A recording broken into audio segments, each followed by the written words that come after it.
อนสุดท้ายมันถึงจะได้ตอนที่ปืนจะบ่ได้อย่าบอกให้เราเห็นนะเดี๋ยวเราทำตอนท้ายๆมันเราต่อยได้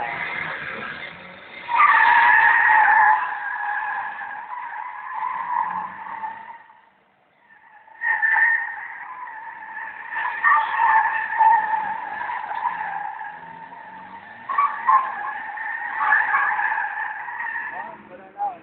เก่า